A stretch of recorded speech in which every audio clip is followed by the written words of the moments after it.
Hey, y'all, it's Brandon Adams, the host of DawgNation Daily, the daily podcast for Georgia Bulldogs fans, presented by Marco's Pizza. My favorite thing about this time of year for what we get to do here on DawgNation Daily is the fact that it seems like every single day there's a brand new elite recruit sort of expressing some interest in Georgia and creating some buzz on the internet.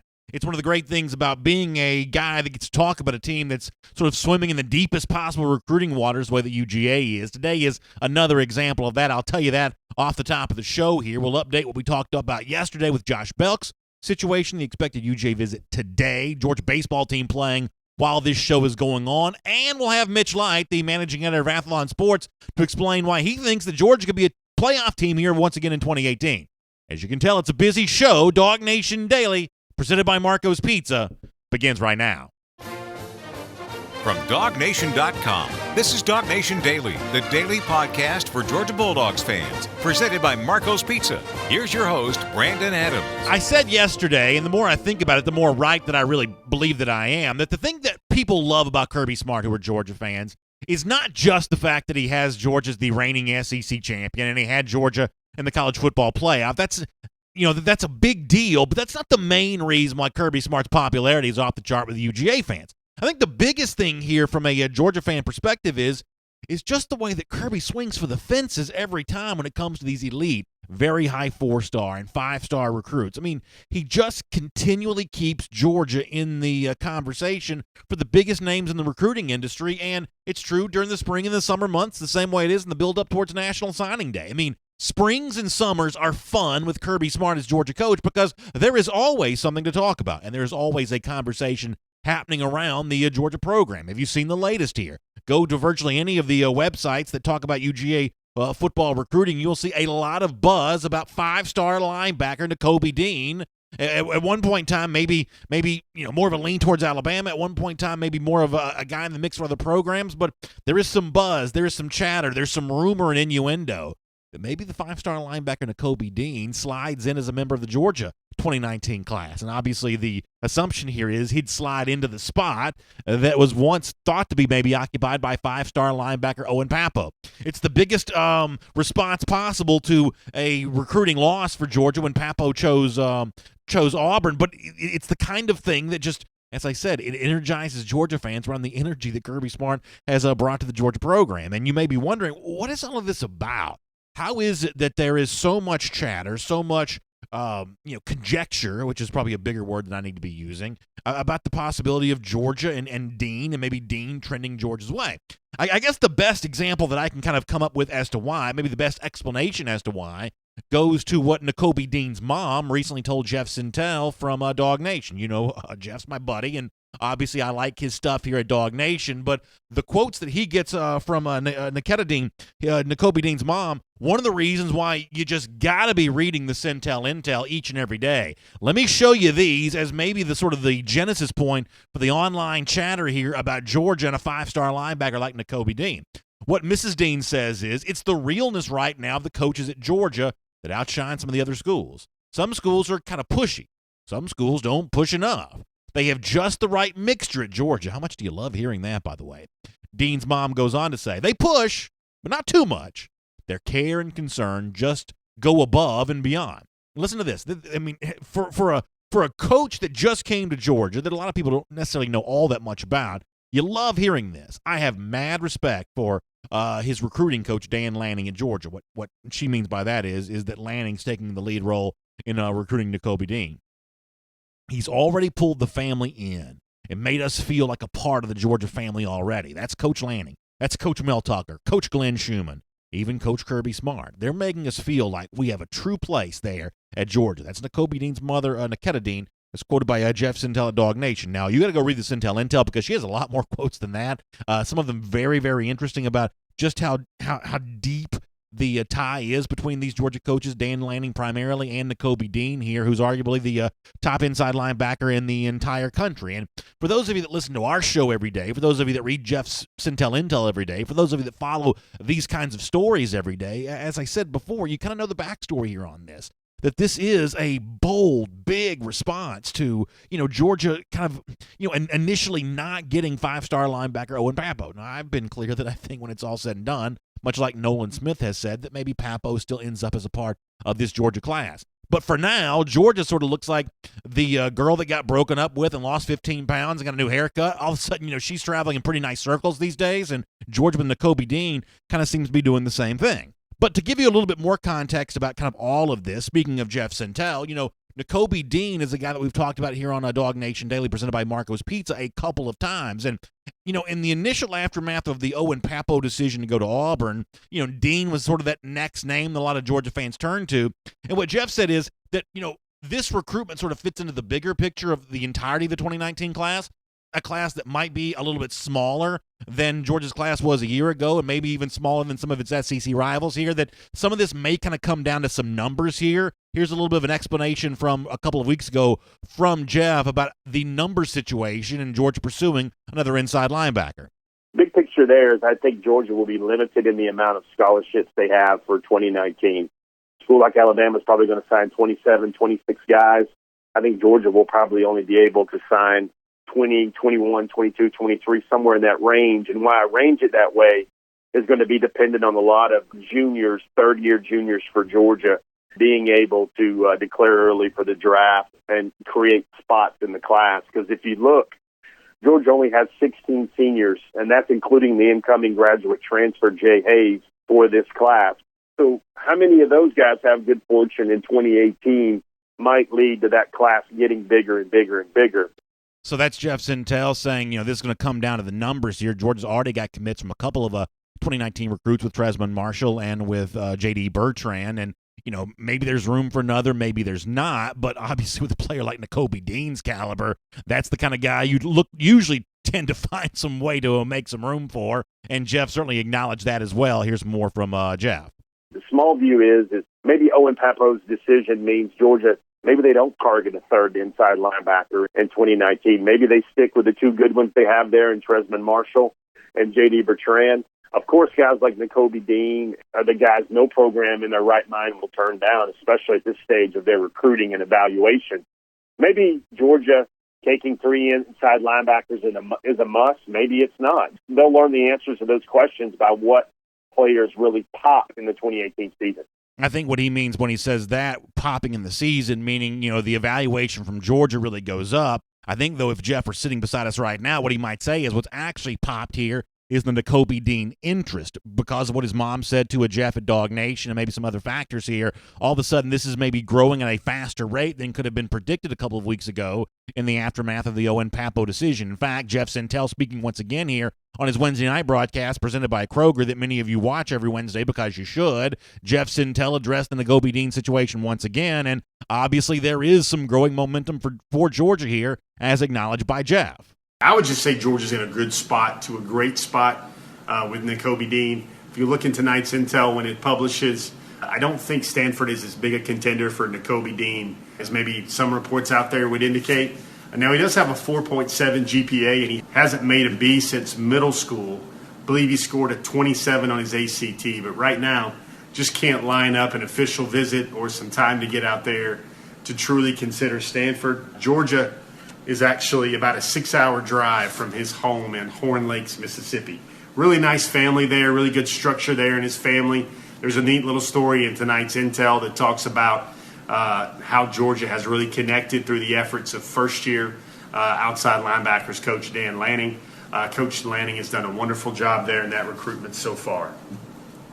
Really good assessment there from Jeff Sentell, and it's an exciting thing for Georgia fans. Whether Nakobe Dean ends up as a part of this class or not, there may still be a lot of UGA fans who would prefer Owen Popo anyway because of the in-state ties and everything else. It's just fun to watch this energy from Kirby Smart. It's sort of fun to watch these twists and turns in this recruiting process every single day. The one thing that Georgia fans have learned over Smart's time being head coach at UGA is don't count the dogs out for any Elite Four or 5-star prospect. Georgia finds inroads where other people thought there would be no opportunity. It's one of the great things about Smart's early tenure here at UGA, and it's the kind of thing that Georgia fans are looking forward to enjoying for many years to come. My name is Brandon Adams. This is DawgNation Daily, the daily podcast for Georgia Bulldogs fans. We're presented by Marco's Pizza. Good to have you with us on video. DawgNation Facebook, YouTube, Twitter page. We're live at 10 a.m. each and every day. We are not on the radio with our friends in Athens today at noon on Athens Sports Radio 960 The Ref, upended by a little UGA baseball. Dogs looking to get back to their winning ways in the SEC tournament after dropping the game yesterday morning to Texas A&M. we'll kind of update you on that throughout the show today as it's happening live. Of course, when many of you see or hear this show, the game will already be over. But nonetheless, we'll talk about it a bit at the end of our show today. We're on podcast form, pretty much wherever podcasts can be found. Apple Podcasts, Android devices, SoundCloud, the world-famous DawgNation.com. You can check us out there, and we are glad you were with us. And as I said, we are brought to you by Marco's Pizza, who invites you to say hello to authentic Italian quality pizza without even leaving your house. Get 2 medium, 2-topping pizzas from Marco's for an everyday price of just $7.99 each. You can order yours right now at marcos.com, and that is a deal. Listen, when you got 2 kids that eat like my kids do, you got to try to save money where you can, and that deal has saved me, both personally and saved me a little money more times than I can count. So I appreciate Marco's Pizza being a part of Dog Nation Daily, and I appreciate Marco's Pizza offering that everyday low price there. We're going to get Mitch Light in a moment here. He is the managing editor of Athlon Sports. Y'all know that I love preseason college football magazines. I enjoy reading them at the pool. It's like my summer ritual and tradition. That's a image that many of you are not going to be able to get out of your head now, but it is something I deeply enjoy doing. Before we get Mitch in, I'm going to mention a bit of this now. I may do some more of this later on. To update quickly on the story from yesterday about the former 4-star defensive tackle Josh Belk visiting Georgia today. That's the expectation. He visited South Carolina yesterday. Phil Kornblut from the State has had some really good quotes on this, and I don't want to shortchange this. Phil's done some really good reporting, and it's relevant for Georgia fans. I'm going to read some of these quotes later on in the show. We've got Mitch ready to go now. Let me do Mitch Light now on where Athlon Sports views Georgia for the 2018 season, and we'll talk about Josh Bell coming up in a couple of minutes. So it's good to have you with us here today. Dog Nation Daily presented by Marco's Pizza. Hope you enjoy Mitch Light right now. And as I said a moment ago, I love preseason college football magazines. I love Athlon Sports in particular. It's like my summer ritual to sit around the pool, especially on Memorial Day weekend, which is, for me, I sort of traditionally think of that as the first big weekend that these magazines are on newsstands, and I'll get sunburned, I'll read these magazines, and I'll think about the upcoming college football season. Mitch, thanks for putting them out every year, and we appreciate you being on Dog Nation Daily presented by Marco's Pizza today. How are you? I'm good, Brennan. Thanks for having me, and we enjoy putting them out, and I am glad enough people still buy magazines that we are able to put them out. Yeah, listen, I mean, I'm the kind of guy, obviously, a lot of what we do for work sometimes is done digitally on the internet, including the content we produce, but there is still an element of me that likes to hold the magazine in my hand, see it get frayed at the bottom from the pool water, and just kind of go at it like that. And it's especially fun for a lot of our audience in a year like this, given the fact that Athlon Sports has Georgia ranked at number 3 in the country. And when I've had national guys on the show the last couple of weeks, I've sort of approached this from the devil's advocate position, because a lot of the people who listen and watch us right now have friends who are not Georgia fans, and they come at the UGA story of, well, it's no Nick Chubb, it's no Sony Michel, it's no Roquan Smith, it's young coach Kirby Smart trying to duplicate success that maybe came too soon. That's what a lot of naysayers with the Georgia program would say to some people in our audience here right now. But your guys writing, you yourself maybe even, don't seem to see it that way. You've got Georgia ranked at number 3 in the country. What is Georgia particularly going to be able to do to overcome some of the potential issues that I just mentioned there? Well, I think, first of all, it's talent. I mean, just from a roster standpoint, I think it's clear Alabama and Clemson are the 2 best teams in the country on paper heading into the season. After that, if you're going to just look at rosters, Georgia might be next. Ohio State's going to be there. There's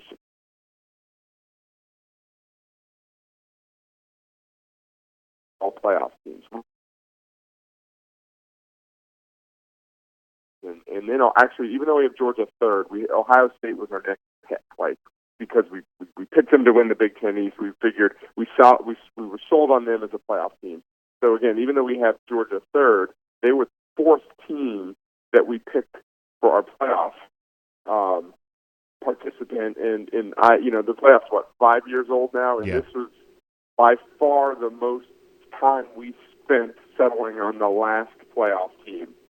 Till we I don't want to use the word settled because it makes it seem like we don't believe in Georgia, but we talked about Georgia for a long time. We talked about Auburn for a long time. Washington, Michigan, and Miami were really the teams that we talked about the most. And in the end, it was combination of a lot of different things, Brendan. It was offense, returning talent on offense. You've got your quarterback in place. You've obviously got another good quarterback if something happens there, and that's something to watch. The running game is going to be devastating. I mean, anybody who watched those backup third, fourth, fifth string running backs and think that Georgia's going to fall off at that position is being a little naive. They're just watching the NFL draft and saw those two guys, Chubb and Michelle picked and said, "Oh, they must not be as good at that position." Well, we all know that's not going to be the case.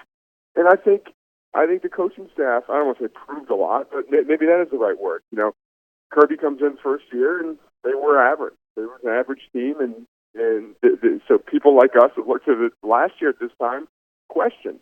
He hadn't proven anything yet. Well, we've got to. We can only go by what we see, and we saw them have one of the best teams in the country last year and are a play away from winning the national title.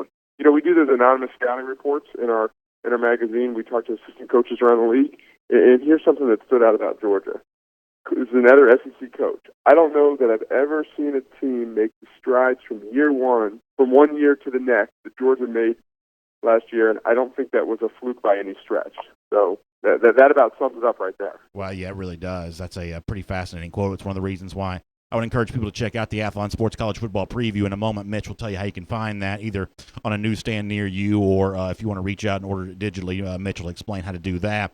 Let me talk about, though, the idea of Georgia back in the college football playoff, and it sounds like, based on what I'm reading, what I'm hearing from you here, that you think, once again, the SEC may populate the playoff with two teams. I believe that Athlon's actually picked that before, and I remember in the past thinking, I don't think that the playoff's going to grant two teams from the same conference. I always sort of thought that was the reason why the playoff was established. Last year, leading up to the decision to put Alabama in there, I was emphatic on the shows that I do, like this one and some others, that I just simply thought Ohio State would get the nod because I did not think the playoff committee wanted three teams from the Deep South in the playoff. As it turns out, they had no problem with that. They did put Clemson in. They put Alabama and Georgia in, and yet it still seems intriguing to me to think about the possibility of kind of doing this once again because of the potential backlash from the rest of the country about essentially, locking out so much of the country in terms of the playoff conversation. But it sounds like you don't think it's that big of a leap to say that Alabama and Georgia could both be back in the playoff here for 2018. Yeah, I mean, it's something we factored in, but, precedent was set last year that two teams did, and I think it was a couple of years ago. 2 years ago, we picked two ACC teams. We picked Florida State and Clemson. And my personal feeling was, well, while I understood your line of thinking that the playoff is set up, that they don't want two teams in, I just sort of just figured that the committee would pick the two best teams, and if they were from the same conference, they would do it. And because it was so young, that the playoff was so new that we didn't really have precedent. So we kind of went out on a limb a couple of years ago, and ended up being wrong that year. But I was glad to see the committee, not because I wanted two SEC teams or because I wanted Alabama. I just want the committee to not do things because they think they should do things because that's the politically correct thing. If they think Alabama's better, then pick Alabama. If they thought Ohio State was better, had a better resume, then pick Ohio State. It was something we definitely talked about. But in all the scenarios we ran, trying to pick that fourth team, when we came to the conclusion that Georgia was going to, in our mind, go 12-0 and lose the SEC championship game, we just thought a Georgia team with one loss to Alabama in a neutral field, even though it was the last game of the season, there's no way that team doesn't make the playoffs. So when you were on the show last year, you won't remember this, but I asked you kind of an insidery type question about the sort of top 25 capsule, only a short few number of words describing the Georgia season for 2017. And I thought it was somewhat remarkable that y'all mentioned Jake Fromm in that story, given at the time we didn't think that Fromm was going to end up being the starter. We didn't know that Jacob Eason was going to get hurt. But the takeaway there is that Athlon had reason to believe that Fromm could potentially be a big part of the story for Georgia in 2017. Well, kind of the same thing in the SEC Athlon preview, which is slightly different than the National Magazine. Once again, in that sort of small capsule for Georgia in the top 25, Justin Fields gets mentioned here. And I know this is kind of an insidery type question, but when you only have a couple of talking points to choose from, choosing Fields seems interesting. It sounds like, once again, Athlon thinks that the backup quarterback at Georgia could be a fairly significant part of the story for the Dogs here this year. Is that fair to say? Yes, I think it's very fair to say. And with those little capsules, we want to highlight things that the average fan needs to know about that team. So when you think Georgia, what do you need to know on a national basis? Yeah, they're good, but watch out. Saw this freshman quarterback last year, but watch out, they got another one really good. What are the storylines going to be for that particular team? Like I'm just picking this out of thin air, like Washington. What's the storyline? Well, Jake Browning, their quarterback, was great as a sophomore, just okay last year. So the storyline is if he's great again, they could be great. Georgia, obviously one of the storylines is all the defensive guys they lost, but to me, you got Georgia, you got Clemson, you got Alabama, 3 playoff teams that we're picking that have unbelievable drama at the quarterback, or potential unbelievable drama at the quarterback position. Georgia and Clemson with the true freshman, Alabama with the sophomore and the junior. Let me try to rattle through some rapid-fire type stuff here on some of the teams like you just mentioned, like Alabama and some of the teams that Georgia potentially compete against here. Sounds like Athlon thinks Georgia's going to be very good, but maybe Alabama just slightly better. What is the thing that keeps Alabama at some distance from UGA, at least here for the moment?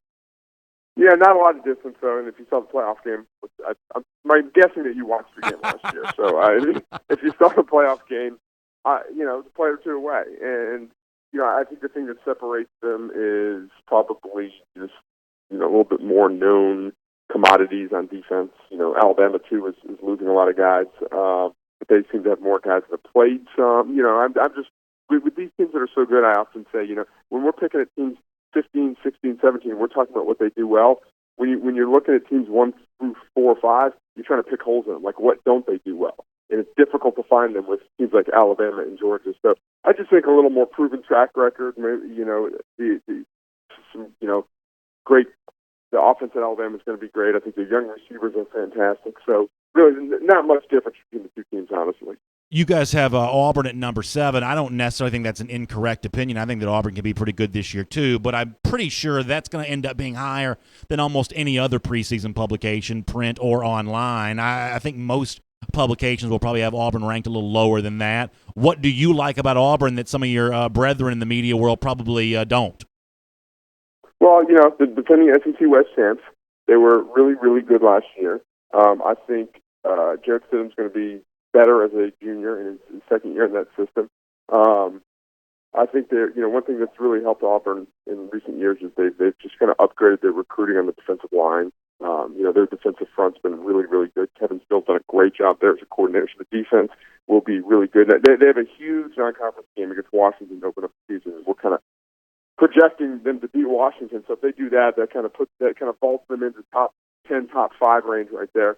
And I know he's kind of polarizing, but I've always been a big Gus Malzahn believer. I just think, Auburn has their hiccups every once in a while, but I think they're going to be really good this year. We'll wrap up with this. Florida at 17.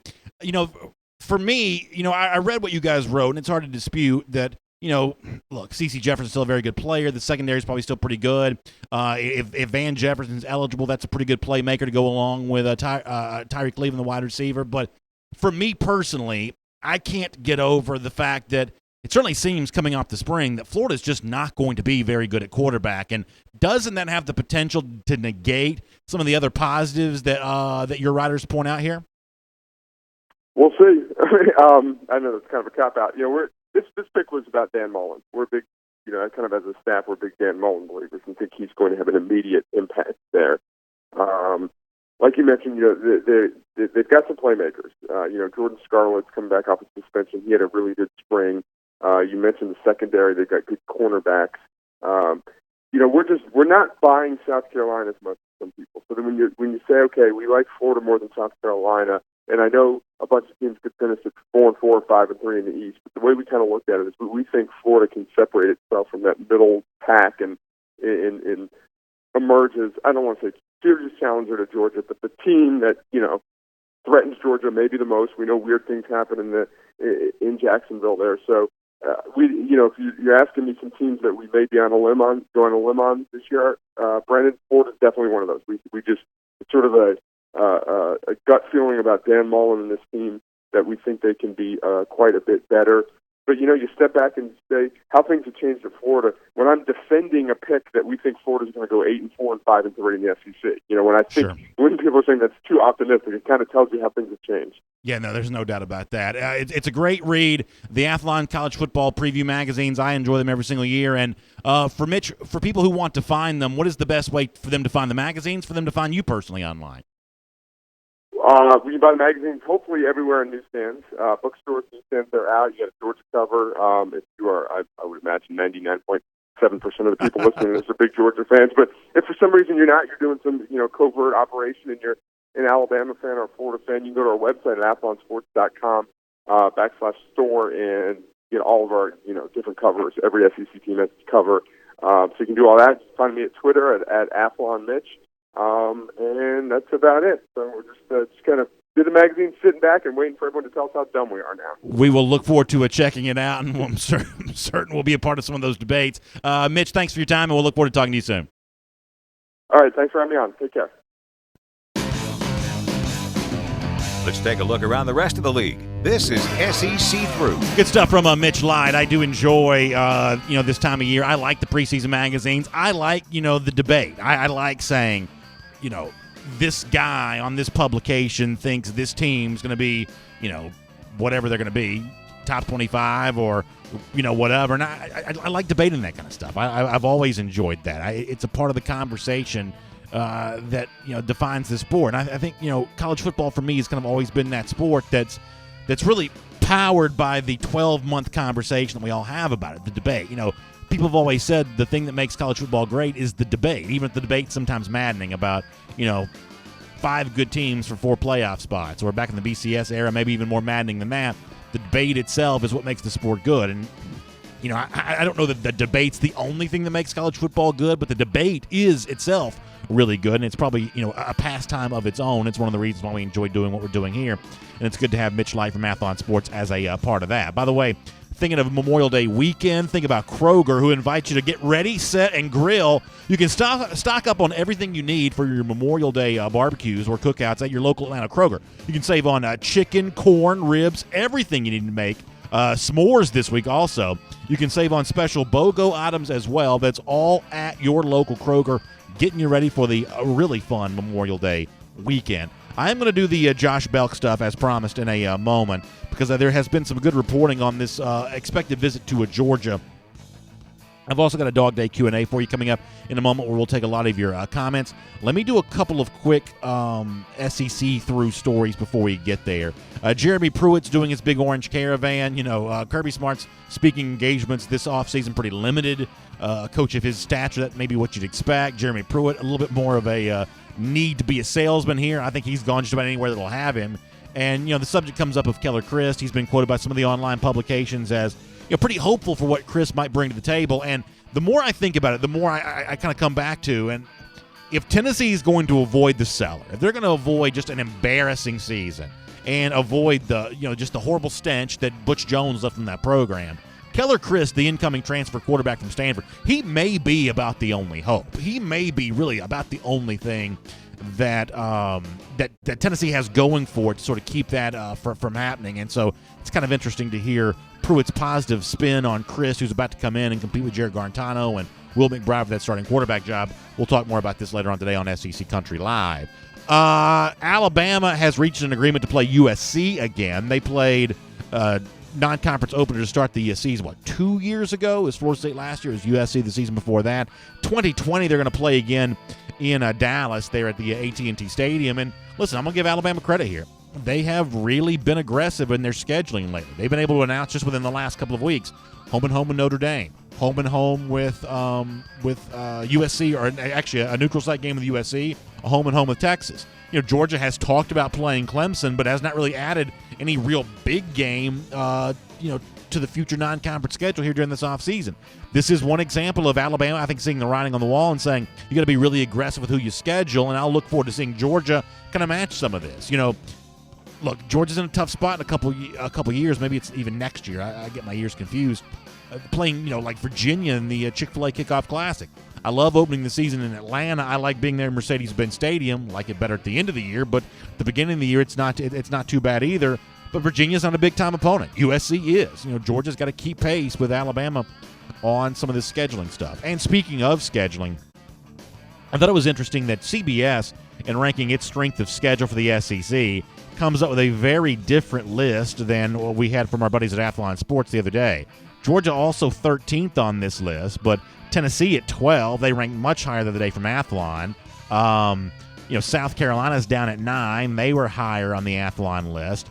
A&M, who was first on the Athlon list in terms of strength of schedule, largely because it plays Clemson, just 7th here. Really, really amazing how different these lists are. Auburn at 5 on this list, even though they got to play both Alabama and Georgia on the road, have a neutral site game to open the season against Washington. How is that just the 5th toughest schedule in the SEC? According to Tom Fornelli, the writer here at CBS Sports, he's got his own criteria. Maybe the criteria is worthy of being questioned here. You got Arkansas at 4 on this list, Mississippi State at 3, Alabama at 2. That doesn't seem to make sense because their non-conference game, they're a 30-point favorite in against Louisville. LSU is number 1 on the list, which actually kind of backs up what Mike Johnson spoke about last week or the other day when we talked about this. So kind of interesting how those two strengths of schedule evaluations differ. We'll talk more about that later on this afternoon. But for now, we'll make that your SEC through. And let me do a couple of things here on a DawgNation Daily presented by Marco's Pizza. First of all, let me set up our Dog Day Q&A. I'll take some of these questions and comments on this and other subjects in a moment. We started the show by talking about a 5-star linebacker, Nicole B Dean, with his mom, very provocative quote she gave to Jeff Sintel from DawgNation about how much she's enjoying the recruitment that Georgia's giving to her right now, making she and her son feel like a family, a part of the Georgia family already. Obviously, that's pretty hopeful language. So the question I want to ask as part of our Dog Day Q&A, does this mean now that 5-star linebacker Nicole B Dean actually ends up as a part of Georgia's 2019 class? You can weigh in on that. I'll look forward to hearing from you. But before we get to that, let me go back to what I wanted to talk about a little earlier in the show. We talked yesterday about Josh Belk, the former super elite defensive tackle recruit for Clemson. Some family stuff caused him to need to leave that program. He's been granted an unconditional release. My understanding of these rules means that he'd have to apply for a hardship to be eligible here for the 2018 season. I don't think that's likely to happen. He'd be eligible in 2019, but Georgia's still going to need defensive tackles in 2019. This is a big deal. Visited South Carolina yesterday, expected to visit Georgia today. Phil Kornblut, who covers recruiting for the state, that's the newspaper in Columbia, South Carolina, has got some pretty good reporting here on this in terms of the Georgia visit, why it comes down. What Belk told Kornblut from the state is that Trey Scott's instrumental here. He had recruited him back when he was at North Carolina, and they developed a close relationship, Kornblut writes. Here's the quote from Josh Belk. It's just because he reached out to me. That's why he's coming to Georgia. Even if I don't end up coming there, he wants me to come there and show me the facilities and talk to me. In terms of Georgia being far away from his home, Columbia being a little closer, proximity to the home was one of the reasons why he wanted to initially transfer, at least the reporting went. He says, I'm not sure about all that. It depends on what's been happening with my family. Got some things been talking about with my people and see what's the best move. So it sounds like, according to the reporting there from the state, he's at least considering UGA, but based on some of the other very glowing things he said about South Carolina, this may be a bit of an uphill challenge. It sounds like Belk really grew up a pretty big South Carolina fan and had a lot of connections to South Carolina before ultimately choosing Clemson for whatever reason. So that's kind of interesting, worth paying attention to. And it's kind of an interesting follow-up to what we talked about yesterday. So with that said, I'll make some room for some of your comments right now. It's part of our Dog Day Q&A. You can weigh in on Nicole Dean, Josh Belk, kind of anything else you want to. We will get ready to hit that and talk about that. Jay Wise, going back to that conversation with the playoff, this is over here on Facebook, says, yeah, what happens this year if UCF goes undefeated? It's going to be interesting to see what committee does. What if they do that 2 straight years? Obviously, 2 straight years is a good way to build a reputation for yourself. And, UCF at that point may be a little bit more a part of the conversation. Something tells me, though, that repeating that feat, given the fact that Scott Frost, the coach, has now moved on to Nebraska, may be a little bit harder to do. James Crump on Facebook says, if we get Nicole B Dean, Owen Popo is definitely out. That may be true. But one of the things that I like about Kirby Smart, and one of, I think, his most sort of diabolical recruiting moves, diabolical may be the wrong word here, but one of the things that I think is great about the way that Kirby maneuvers on the recruiting trail is he does a really good job of creating the perception that Georgia scholarships are scarce. that if you say no to an opportunity, someone else as good or better than you is going to slide in and take that right away. And this is a perfect example of that storyline, that narrative that Smart's really good at constructing. Negotiations are almost always won by the side that wants it least. And Kirby Smart always makes it seem like in any kind of, recruitment's not a negotiation, but it's similar to a negotiation. In any kind of situation like that, Kirby Smart always makes it seem like he has other options. Papo has other options. He can choose Auburn. He can choose Georgia. He could have chosen Tennessee. But Georgia's showing with Nakobe Dean here that it has other options as well. So sometimes this is all a part, I believe, of that sort of four-dimensional chess of, hey, moving closer to Nakobe Dean only makes absence that make the heart grow fonder maybe for Owen Popo here as well. I personally believe that things are nowhere near done between George and Popo, because if they were, I don't think you'd have guys like Nolan Smith saying what he's saying. That's a guy obviously very plugged into all of this. He's not only talking to Georgia coaches on the regular about his own recruitment, he's, as Jeff Sentell has reported, getting insight from them into how he can help the Georgia program. He knows the situation, and he still likes Owen Popo, and for me, that's all I need to know. David Hamansky says the Josh Belk situation seems odd. I will admit it seems a bit odd to me too, but odd doesn't necessarily mean bad here. Odd can just mean unusual. It is unusual for a player to go to an elite program like Clemson and sort of immediately decide he needs to leave. I won't pretend to understand the family situation that's causing this. Sounds like an illness is a factor here. My heart goes out to the Belk family. That's obviously a traumatic thing to deal with. As I've said before, though, we are a football show. We can't help but pay attention to the football ramifications of all of this. And from that standpoint, Josh Belk's a pretty attractive prospect here for UGA. I'm guessing Georgia's probably a bit of a point spread underdog in comparison to South Carolina here, but Georgia's going to shoot its shot later on this afternoon.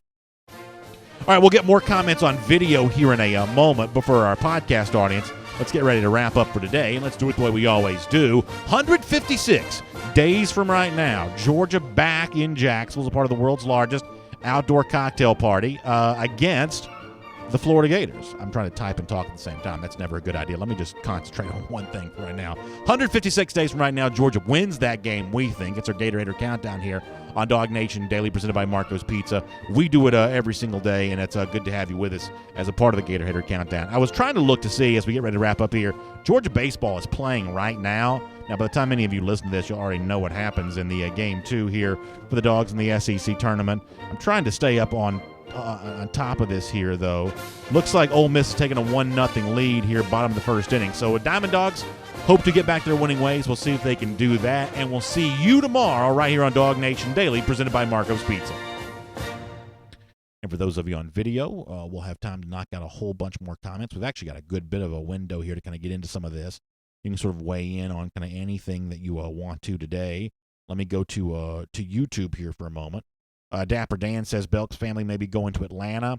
I mean, I think there's certainly a good chance of that. Otherwise, he wouldn't even be talking about, the Georgia visit here. And Jeff Sentell even foreshadowed that in the audio we played yesterday from Jeff's interview on Friday, where he said, hey, he wants to be close to home. Columbia's only 55 miles from his house, but maybe they're moving. And if they move, that changes everything. And, maybe that is indeed what's going on here.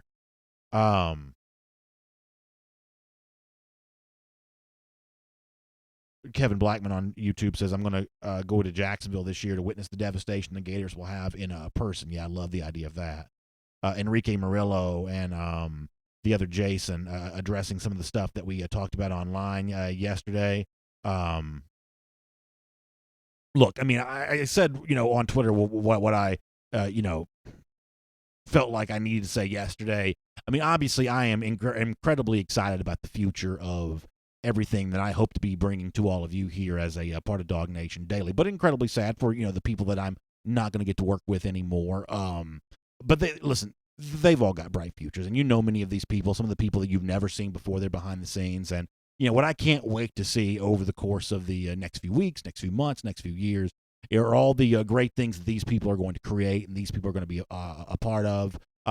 The best thing about what we get to do here as part of DawgNation Daily every single day is make really good, lasting friendships behind the scenes. Where you work and the kind of work you do, your happiness with that, no matter how big and grand that job is always determined by the people you get to work with. And I can say with all honesty that the people that I get the chance to work with are among the finest that you'll ever encounter in the media industry. So I'm proud of the time we've had together. I'm certainly hopeful and excited about their future. And, you know, for you, the consumer of what we do here at DawgNation, you know, things aren't going to change.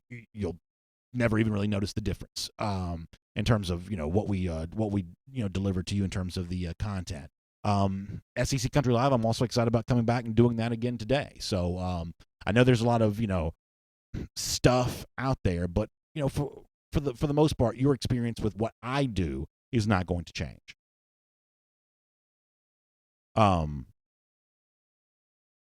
Brian Bailey says, Kirby's not only a great coach, but he's a great coach who also is a good businessman. It goes hand in hand. Yeah, I mean, Brian, I agree with you. I think that there is an element of recruiting that is very much like a business. You know, I compared it to a negotiation a moment ago. It's not exactly the right, you know, comparison, but it's not completely dissimilar either. You know, you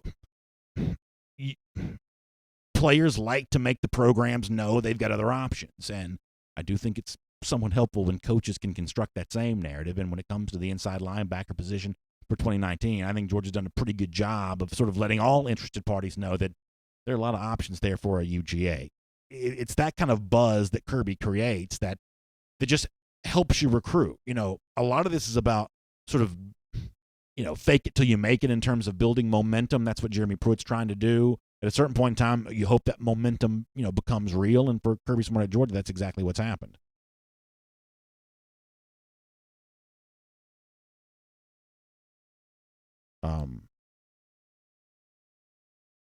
I don't have any idea what's going on with Chad Cahill in this YouTube comment section, but that may need to be something we need to address. I apologize, y'all. Chris Branham, back on Facebook here for a moment, says, I respect the guys at Athlon, but as a true dog, I can't imagine Florida being the top challenger to Georgia in the East. This season for Florida won't be as easy as their spring game debacle. Yeah, Chris, I kind of agree with you. And, you know, look, I read what Athlon wrote, and there's obviously, you know, an argument to be made here. Well, what they say is Todd Grantham's going to help C.C. Jefferson. He probably will.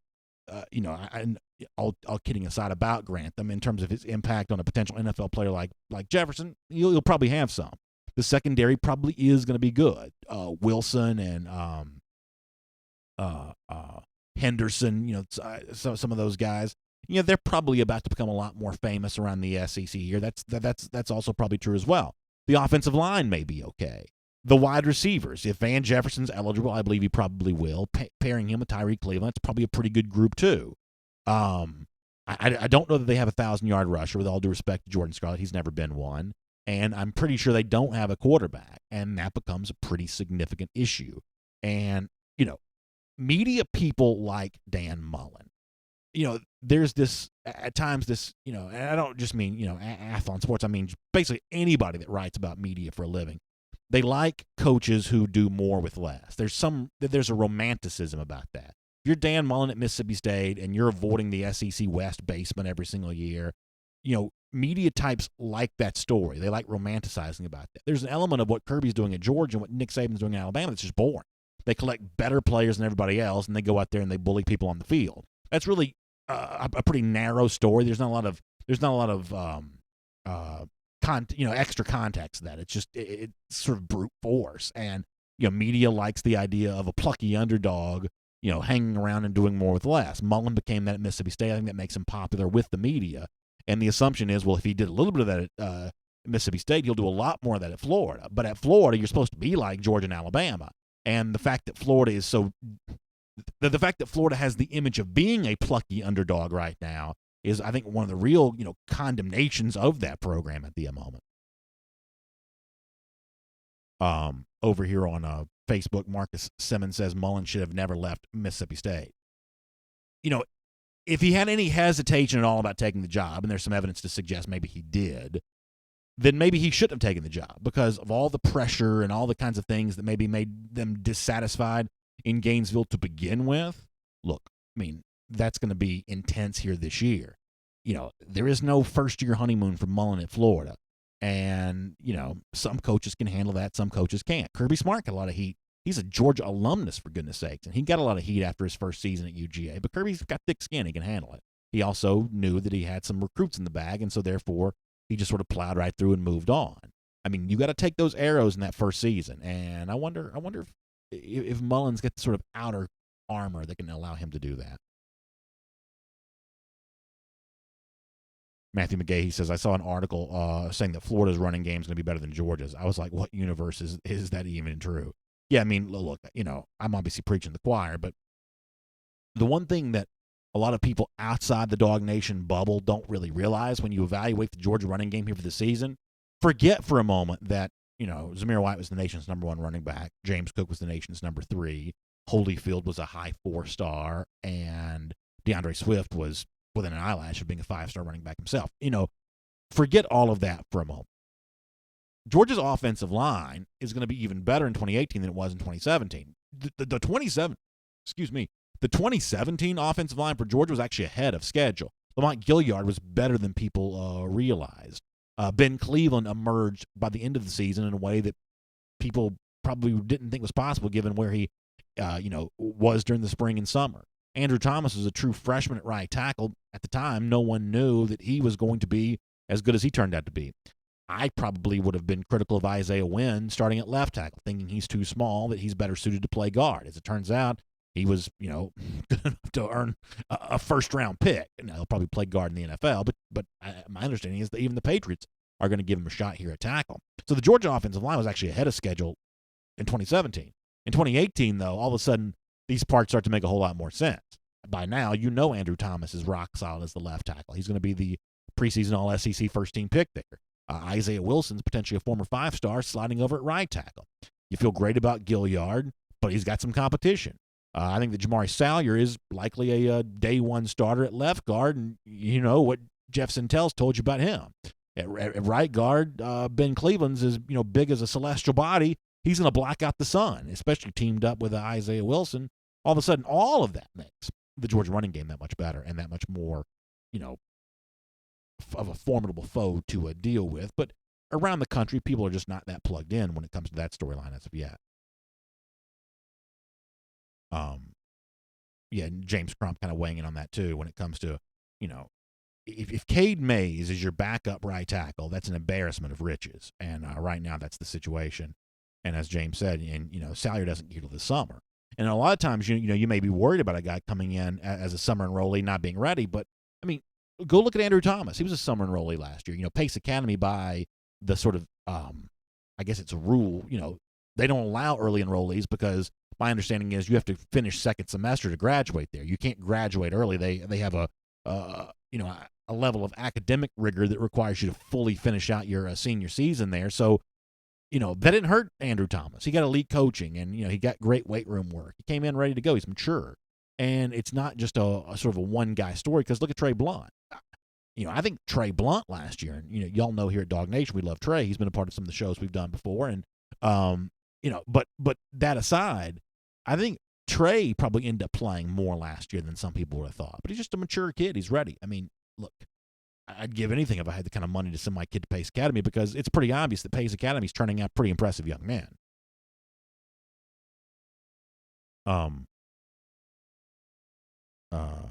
Enrique Murillo kind of handing out some technical advice. I appreciate that.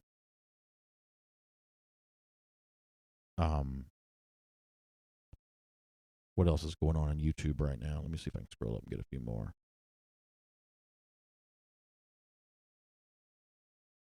Enrique Murillo talking about the 2000 same against Florida.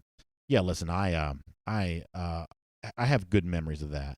In retrospect, I kind of wonder if maybe that wasn't a bit of a mistake. Should Georgia have beaten Florida without trying to pull something like that out? You could maybe make the case that's maybe what Georgia should have done. But nonetheless, I do have really good memories of that 2007 game, and it was great to beat Tim Tebow and really beat him up during the game that day. That was a lot of fun. Jeff Hensley says, I could see Georgia having 2 1,000-yard backs and a 500-yard back to boot. Listen, I think Georgia's going to run it really well here. I do. Randy Hall says, any update on Stetson Bennett? Just got on. The only update I have to provide on Stetson is, what Kirby Smart said earlier this week, that he's obviously contemplating a transfer. Smart acknowledges that, and also Smart acknowledged they're going to do everything they can to get him to stay, possibly including offering him a scholarship. Now, Kirby didn't commit himself in that regard, but he certainly suggested that as a possibility when asked about it. And I guess what would be kind of interesting to hear from on the Bennett camp is, would a scholarship alone be enough to keep him? Because I've said before, if you gave me my choice between Stetson Bennett and like a quarterback like, say, Ryan Helinski, who's quickly becoming one of the top guys in the country, currently a South Carolina commit, but maybe doesn't keep that commitment, maybe ends up at a place like Ohio State. If you gave me my choice between Bennett and Helinski, who Georgia has been involved with, I might take Helinski. That might just be the better overall option. He's probably a better recruit. But if you gave me the choice between a guy that Georgia already knows about, Stetson Bennett, who played really well for the scout team, virtually every Georgia defensive player will tell you that. If you gave me my choice of that, or just some like random recruit from the 2019 class, I believe I'd probably want the guy that I know in Bennett. That's my philosophy on this.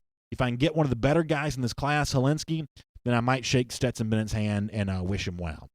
If I can't get Helinski, and right now it looks like there are other schools who have the inside track, including the place where he's currently committed, then I think Stetson Bennett's about a better option than anybody else that Georgia could bring in for this class here. And it would also serve the dual purpose that it would give Georgia needed quarterback depth here for 2018 on the field. As I said the other day, there's just a big difference in the definition of depth from how coaches talk about it and how players talk about it. Stetson Bennett looks at the quarterback situation at UGA and says, there's too much depth. They're two 5-star level players above me. Georgia, though, Kirby Smart looks at it and says, there's not enough depth because beyond the two quarterbacks, I still need a third that's able to play. And if Bennett leaves, then I'm really, really kind of putting myself out there. Coaches and players don't mean the same thing when they talk about depth. Emory David Davis, I haven't thought about this, but it's true. He says Zeus is going to echo through the stadium like Musa used to. You know what you're talking about when you do the Zeus. That's going to sound really good when he runs, because the thing about like the Musa deal was, and I am really going into the weeds on this, it was always a problem for me because, Musa is actually a 2-syllable word. So it was always like, I understand why people did the moose thing when he ran, but it's still it's not like Zeus, which is sort of an easier word to say. And plus, around that same time, Georgia also had Bruce Thornton, and he kind of got the same cheer. It's like it never stuck to Musa Smith the way that I thought it needed to. But in terms of that cheer for Zamir White, the Zeus deal, that's going to be really, really something to hear. I do agree. Randy Hall says that he's predicting that Josh Belk ends up at South Carolina. They need more players. I mean, Belk also said some really glowing things about South Carolina. I didn't have time to read all of this, but he said some really glowing things about South Carolina. I don't know what that means, but pretty clearly, what he was quoted by the state as having said was probably a little bit more glowing about South Carolina than it was about Georgia. Now, listen, sometimes words are misleading, but that was definitely true. Jeff Hensley, though, the opposite, says, I think Belk's going to be hard-pressed not to pick Georgia, especially if the family's coming to Atlanta. That would certainly play a big factor in all of that. And, I find myself wanting to say once again that obviously for Belk's family here, the most important thing is what they're dealing with as a family. We are football fans. I don't think any of us will pretend, not to care about the football aspect of this, but we are, we are football fans, and there's obviously a huge football implication to all of this. But for the Belk family, there's something much, much larger, much bigger going on.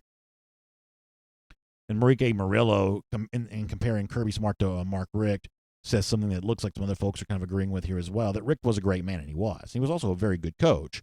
And Enrique Murillo says, though, that Smart just knows how to manage and coach a team. And I think that management of the roster, getting the most of the 85, staying busy during the spring and summer. I mean, Georgia's already added a guy like Jay Hayes, and I'm assuming that he maintains that commitment. That they've already added a guy like Jay Hayes who had 7 tackles in a game against Georgia a year ago. I mean, that's a huge addition, and yet we've sort of moved on to the former Clemson recruit that's visiting today, the 5-star linebacker that Georgia's involved with now as a replacement for the other 5-star linebacker that somewhat surprisingly chose Auburn over UGA. That's the kind of talent management, resource management. Georgia goes out and finds a Dan Lanning. I didn't know a lot about Dan Lanning, but when you hear him talk, you realize, oh, well, he just is a carbon copy of Glenn Schumann. He's exactly the same level of energy that Schumann and those guys bring to the table, much like Coley on the offensive side of the ball and Del McGehee. He just fits right in there, and he's, making huge impacts on guys in the recruiting class. That's the level of management I think that Kirby Smart brings to the table.